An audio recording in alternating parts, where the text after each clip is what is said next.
Good morning. Right, just having a quick run through of how to use this coffee machine. First of all, we get the coffee holder and our scoop with temper and load it up. Just need to be careful not to overload it because it will stop it working and it just won't work. Okay, so shake that around a little bit. It's got to be a little bit below the surface.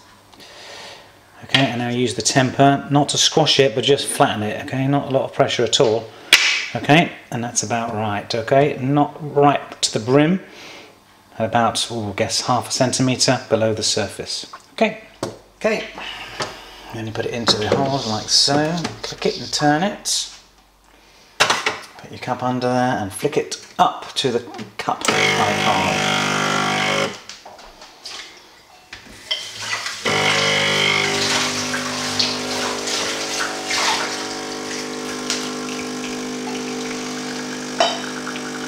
Watch the coffee, it's nice and brown and foamy. When it starts to go a bit light and watery, it's basically not going to give you any more strength, obviously.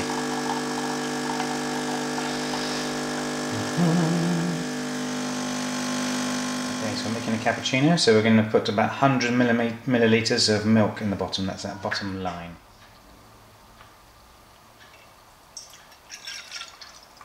Now that, this next step is optional, but it helps get some of the water out of the milk. Flick it down to steam, up underneath, and then flick it up to steam to the left there. And this will spit out lots of water and steam. And when there's a break, that's it.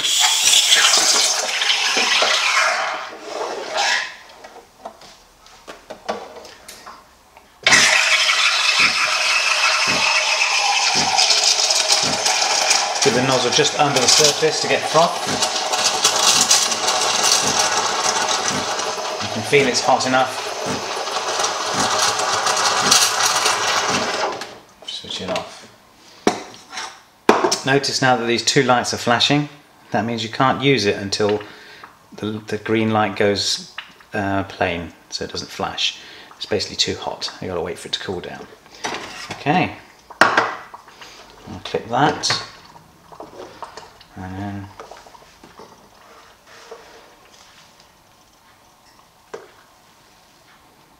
cappuccino.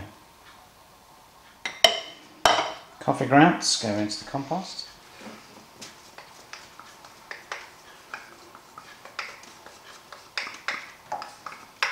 Give that a rinse. A couple of other bits and pieces. Obviously, this is where you switch it on. And the light is now red. Press the button, that green light, those green lights will flash for a little bit, and then when they've not flashing, then it's ready to use. But by that time you've already sorted out everything else, so it's not a big deal.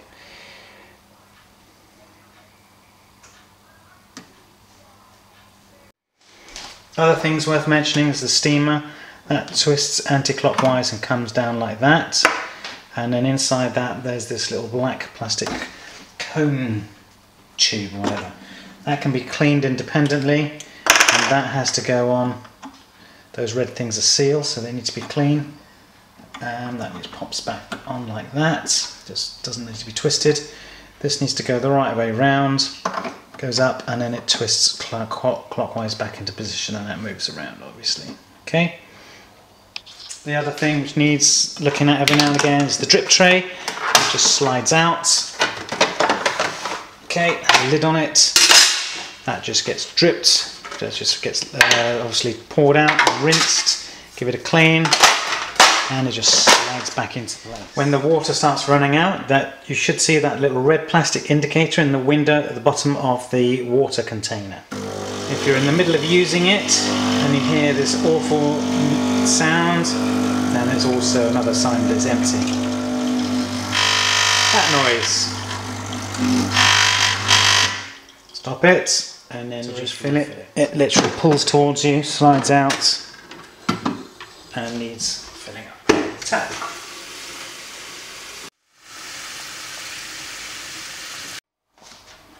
And you slide it back in. Ready to go.